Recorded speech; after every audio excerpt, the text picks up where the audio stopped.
Morjesta vaan kaikki, se on Jonu taas täällä. Tervetuloa seuraamaan mun muuttopäivävlogia. Jos oot innoissasi, jätä tykkäys tälle videolle, koska mä todellakin olen innoissani tästä. Katsotaan mitä päivä tuo tullessaan, mun porukat tulee tänne ihan just. Mä suurimman osan tavaroista pakkasin jo eilen, mutta on tässä vielä hommaa. Mut katsotaan mitä lähtee päivä käyntiin. Lähet sä lipetti? Lähet sä lipetti? Niin, siis tosi hektinen aamu ollut, ei oo kerännyt yhtään vlogaamaan. Nyt on kello, onko se 2 suunnilleen iltapäivällä. Nyt ollaan itse asiassa täällä uudessa kämpässä jo. Kaikki on vähän mullin mallin kyllä, mutta homma etenee suht hyvin ja tällä hetkellä ollaan lähes Ikeaan, käydään sieltä hakemaan mulle. Hetkinen, mitä käydään hakemaan mulle? Unohin jo. Mut Ikeaan tosiaan ollaan siis menossa. Jotain herra jestas, mitä me oltiin hakemassa? Anyway. Ikeaan mennään, syödään jotain jossain vaiheessa kun kerkii ja tää on kyllä, täytyy sanoa, että mä oon tosi tykästynyt tähän muuteen kämppään. Mun mielestä tää on siisti. Ei tää mikään tilaihme ole, mutta ei oo kyllä kalliskaan, että kaikin puolin tosi tyytyväinen tähän mennessä, mutta palaillaan asiaan sitten jonkun ajan päästä.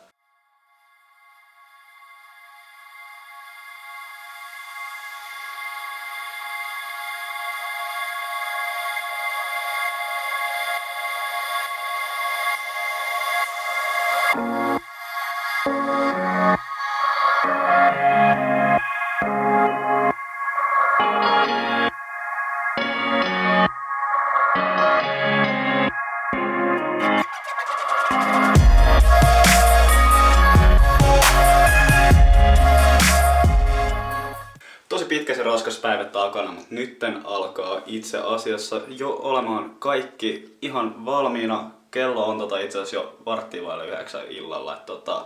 Koko päivä tässä meni, mutta itse on kyllä todella tyytyväinen lopputulokseen.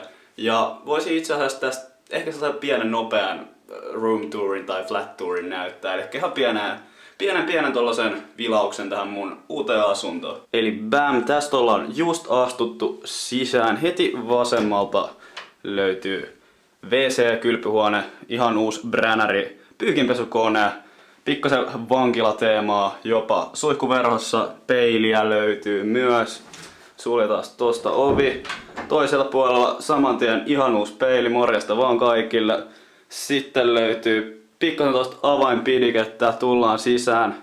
Sänkyä, työpöytää, keittonurkkaus vasemmalla. Ihan bränäri, jääkaappi, pakastin myös edelliseltä omistajalta.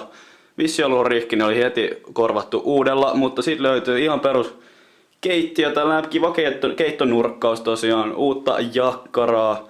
Sitten löytyy sänkyä, löytyy kaappia ja sitten itse tänne mun pienen nurkkaukseen, mikä mulla tässä on. Eli löytyy kuuloketta, ohjainta, konetta. Sitten tää ihan tyyliin varmaan kaikista normaalinen mikki, eli Blue Eyes, Snowball Eyes. Sitten löytyy mun monitoria. Ja sitten täältä löytyy ihan vaan tällainen pieni yötaso ja lamppu. Ainoa mikä muu tässä on mun mielestä tosi siistiä tässä kämpässä on tällainen ranskalainen parveke täältä. Ton saa sitten auki kun siltä tuntuu. Mut tosiaan, vähän tällä lyhkäisempi video tänään. Oli tosi kiire, niin sen takia en hirveästi kerännyt kuvailemaan, mutta toivottavasti tykkäsitte tällaisestakin videosta, vaikkei hirveän pitkä ollut. Jos tykkäsitte videosta, niin muistakaa ihmeessä tykätä siitä, tilatkaa kanavaa, jos haluatte nähdä lisää. Me nähdään ensi videossa, FIFA tulossa loppuviikosta. Se on moro!